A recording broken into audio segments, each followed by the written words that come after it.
देखिए, चंपई सोरेन जी पूर्व मुख्यमंत्री हैं, झारखंड के खास करके कोल्हान क्षेत्र के कद्दावर नेता हैं।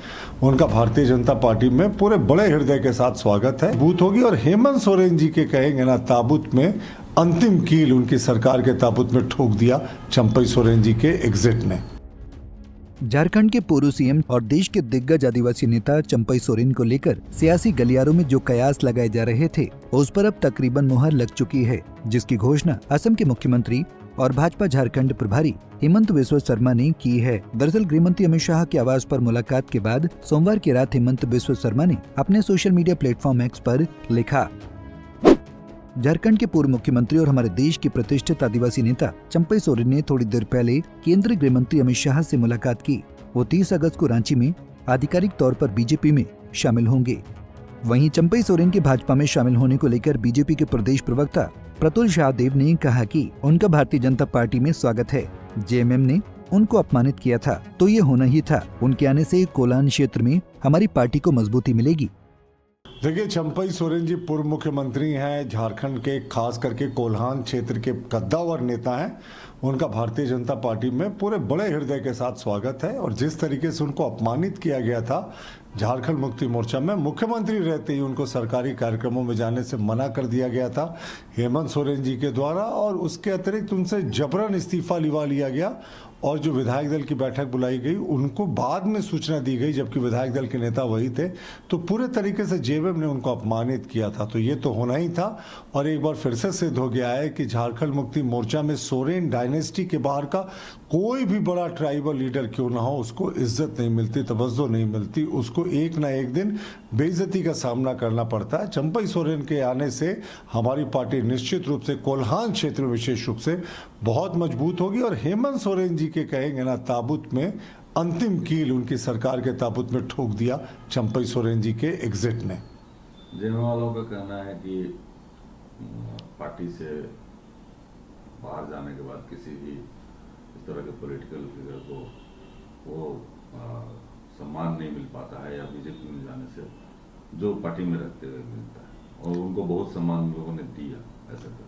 देखिए, हम लोगों ने तो जब भी यथासंभव हुआ, जो भी नेता हमारे साथ जुड़े हैं और उनको जो ग्राउंड की स्थितियां देखकर पूरा सम्मान दिया। सम्मान की कमी बीजेपी में नहीं होती, सम्मान की कमी झारखंड मुक्ति मोर्चा में होती। वहाँ व्यक्ति पूजा होती है, यहाँ हमारे यहाँ दल बड़ा होता है, कार्यकर्ता होना बड़ा होता है। चंपई सोरेन जी को पूरा सम्मान बीजेपी देगी। पूर्व मुख्यमंत्री रहे हैं, बड़े कद्दावर नेता हैं, उन पर कभी भी कोई बड़ा आरोप नहीं लगा है, कोई भी तरह का आरोप नहीं लगा है। लेकिन हेमंत सोरेन की सरकार तो भ्रष्टाचार में लिप्त है, लूट खसोट में लिप्त है।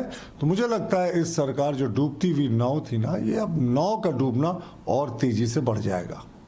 विधानसभा चुनाव बिल्कुल करीब है, ऐसे समय में ये कितना आप लोगों के लिए फायदेमंद होगा?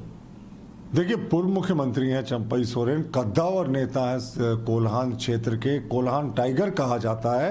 पूरे कोल्हान क्षेत्र में उनका जनाधार है। उनके आने से तो झारखंड मुक्ति मोर्चा का एक तरीके से कोल्हान की 14 सीटों पर सफाया हो गया। तो उन्हें बहुत बड़ा झटका लगा है और भारतीय जनता पार्टी को जरूर उनके आने से मजबूती मिलेगी। और हम बहुत उत्साहित हैं उनके भारतीय जनता पार्टी में आने से। इधर चंपई सोरेन के बीजेपी में शामिल होने की घोषणा पर जेएमएम के वरिष्ठ नेता मनोज पांडे ने अपनी प्रतिक्रिया देते हुए कहा कि दुख तो होता है, लेकिन अब तो स्थितियां स्पष्ट हो चुकी हैं। दूसरे दल में जाने से क्या प्रभाव पड़ेगा, ये समय पर छोड़ देना चाहिए। मुझे लगता है इतिहास गवाह है, जो भी मुख्य धारा झारखंड मुक्ति मोर्चे से छोड़कर गए हैं, उन्हें वो तवज्जो नहीं मिलती, जनता भी उन्हें छोड़ देगी। दुख तो होता है, लेकिन अब तो स्थितियां स्पष्ट हो गई हैं। वो दूसरे दल में जा रहे हैं। अब दूसरे दल में जाने का इम्पैक्ट क्या पड़ेगा, ये समय पर छोड़ देना चाहिए। मुझे लगता है इतिहास गवाह है, जो भी मुख्य धारा से छोड़ के गए हैं झारखंड मुक्ति मोर्चा से, उन्हें वो तवज्जो, वो प्रसिद्धि नहीं मिल पाई है जो झारखंड मुक्ति मोर्चा में रहते मिलती है। दूसरी बात, इस बात का भी सुकून मिलता है कि मैं उस पार्टी का सिपाही हूं जिस पार्टी के बदौलत भारतीय जनता पार्टी, राष्ट्रीय पार्टी, सबसे बड़ी पार्टी, मिस कॉल वाली पार्टी, उनका वजूद भी टिका हुआ है हमारे नेताओं के भरोसे। लोकसभा में सीता सोरेन जी को ले जाओ, टिकट वाले कोई वहाँ कोई उम्मीदवार नहीं था, उनको टिकट दे दिया गया। अभी चंपाई सोरेन जी, इनके पास कोई चेहरा नहीं है। और उस स्कैरसिटी में अब हमारे नेता, चलिए उतना कद्दावर तो उन लोगों के नज़र में है चंपाईदा, साथ ही इसका क्या फायदा होगा, नुकसान होगा, लोकतंत्र में वो जनता पर डिपेंड करता है। जनता कितना सारा आंखों पर बिठाती है। चंपाईदा जब तक हमारी पार्टी में है तब तक उनका एक कद है, उनके कद्रदान है और उनकी एक अलग अहमियत है। कोल्हान में वो प्रासंगिक है, लेकिन जैसे ही हमारी पार्टी को छोड़ देंगे तो मुझे लगता है जनता भी उन्हें छोड़ देगी। वो बार बार कह रहे हैं कि उनको अपमानित किया गया और मतलब काफी वो घुटन महसूस कर रहे थे। देखिए, उनकी अपनी पीड़ा है, व्यथा है, वो बड़े नेता हैं, उनके बातों को मैं कहीं से कंट्राडिक्ट नहीं करूंगा, लेकिन अगर ऐसी बातें थी तो चंपाई दास को, अब तो समय निकल गया, नहीं तो एक सुझाव था उनको कि ऐसी बातें अगर थी तो ये बात आपने पार्टी अध्यक्ष को, पार्टी के कार्यकारी अध्यक्ष से आपने बात क्यों नहीं किया, कम्युनिकेशन गैप क्यों बना के रखे।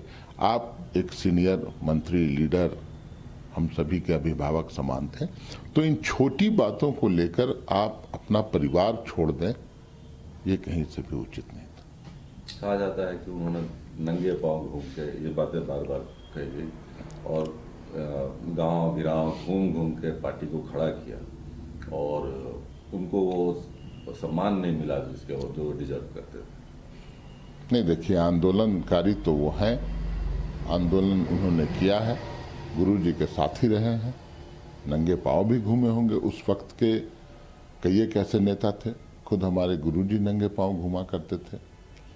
तो उस समय के कुछ वैसे नेता हैं जो वास्तव में जिन्होंने आंदोलन किया था, संघर्ष किया था, परंतु अभी जिस दल में वो जा रहे हैं वो कहीं न कहीं जनता के गले से नहीं उतर रहा। जिस तरह से बन्ना गुप्ता जैसे लोगों ने बयान दिया, वो भी कहीं ये घातक साबित हुआ। नहीं, देखिए, बन्ना गुप्ता जी दूसरे दल के नेता हैं, हमारे दल के नहीं हैं, पहली बात। दूसरी बात, कोई भी दल का व्यक्ति हो, अमर्यादित बात किसी को भी नहीं बोलनी चाहिए। चंपाई दास आज हम लोगों को छोड़ के चले जाएंगे, 30 तारीख को जैसा ज्वाइनिंग है, उसके बाद भी हम लोग उनके बारे में अमर्यादित बातें नहीं बोल सकते हैं। हमारे नेता रहे हैं और मुझे लगता है चंपाई दास भी एक स्तर को मेंटेन करेंगे। वो भी वैसे हल्के व्यक्ति नहीं है, वो भी हल्की बातें नहीं करेंगे, अमर्यादित बातें न करेंगे। और उन्होंने तो कहा है कि हमारे द्वारा सींची हुई पार्टी, बढ़ाई हुई पार्टी झारखंड मुक्ति मोर्चा है, इस पार्टी का मैं अहित नहीं करूंगा। तो मुझे लगता है उसी सोच के तहत वो अगर आगे बढ़ेंगे तो हम लोग के लिए तो सुकून की बात है। तो ये विधानसभा चुनाव बिल्कुल निकट है, क्या इम्पैक्ट पड़ेगा? देखिए, इम्पैक्ट क्या पड़ेगा नहीं पड़ेगा ये मुझे लगता है भविष्य के गर्त में है। ये लोकतंत्र में जनता जनार्दन होती है। जनता आपको कितना सराखों पर बिठाती है, आपके किसी निर्णय की सराहना होती है या भर्त्सना होती है, ये समय बताएगा। परंतु इतिहास को अगर उठाकर हम देखें तो हमारी पार्टी को छोड़कर जाने वाले कई एक बड़े नेता जो मुख्य धारा से हट गए, पार्टी को छोड़ दिया, उनका वजूद समाप्त की ओर चला गया या फिर वो वापस लौट के हमारी पार्टी में आए। तो मुझे लगता है कि हम चंपाई दास निसंदेह कद्दावर नेता है, लेकिन मेरा मानना है जब तक हमारी पार्टी में है तब तक भारतीय जनता पार्टी में जाने के बाद उनको न पार्टी उतना तवज्जो देगी और जनता कितना सारा आंखों पर बिठाएगी, ये जनता पर छोड़ा है। बहरहाल चंपाई सोरेन ने झारखंड की राजनीति की दिशा बदल दी है। बीजेपी में शामिल होने की घोषणा पर चंपाई सोरेन का बड़ा बयान सामने आया है। चंपाई सोरेन ने कहा कि हमने नया अध्याय शुरू किया है। Bureau report, Punjab Kesari TV.